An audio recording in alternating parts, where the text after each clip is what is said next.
Somewhere in the universe, there may be another civilization looking up at the stars.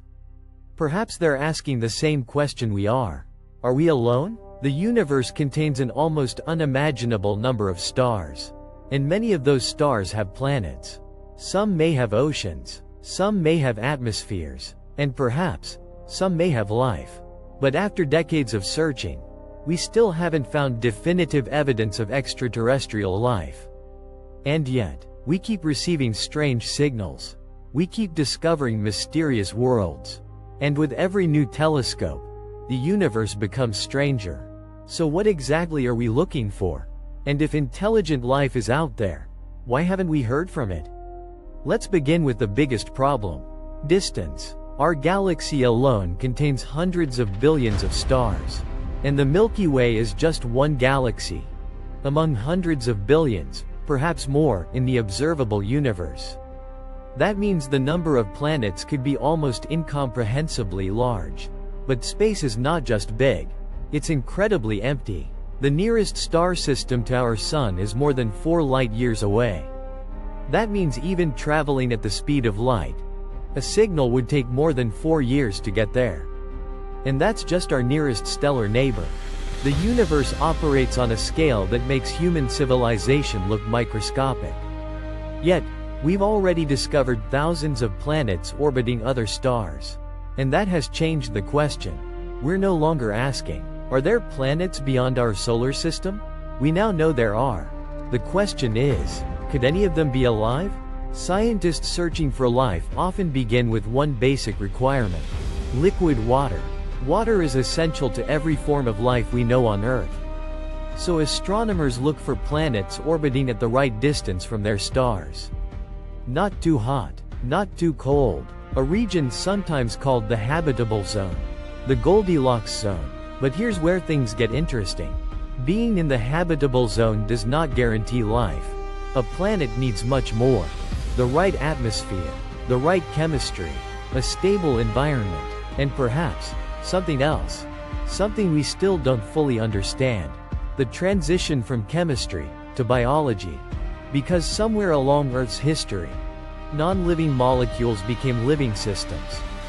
And we still don't know exactly how. The search for extraterrestrial life isn't limited to distant planets.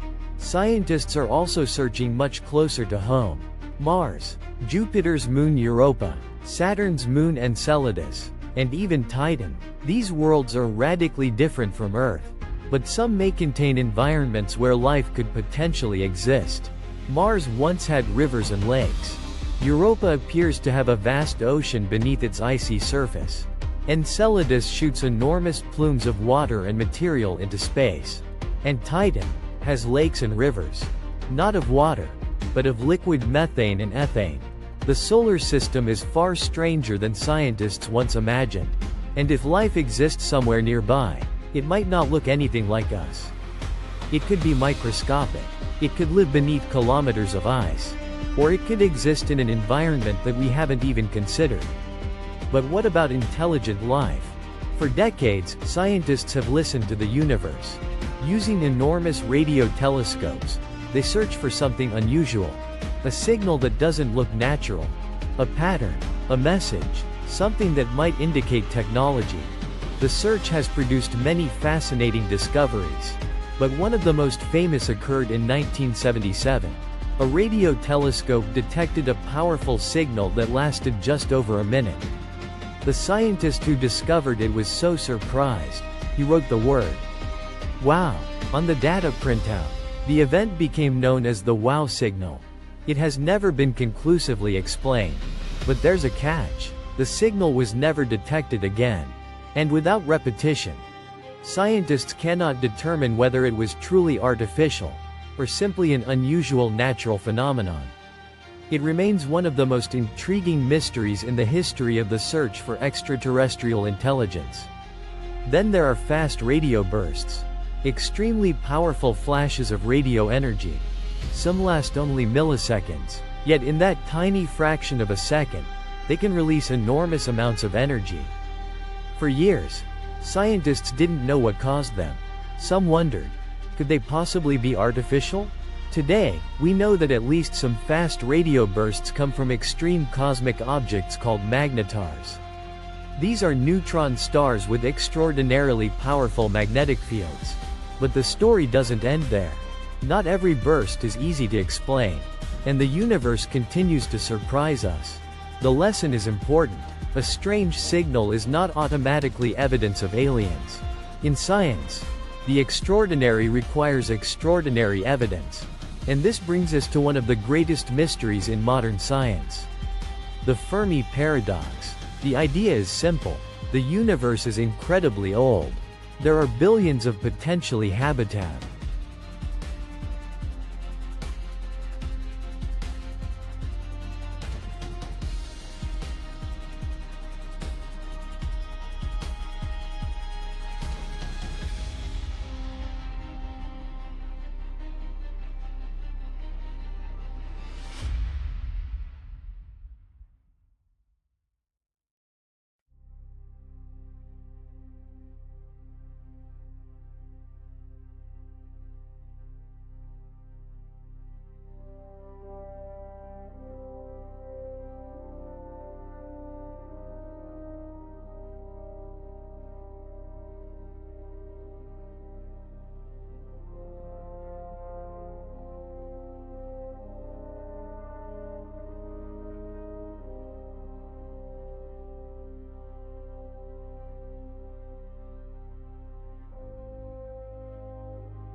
If you enjoyed this journey into the unknown, subscribe. Because the universe is full of questions. And we're only beginning to ask them.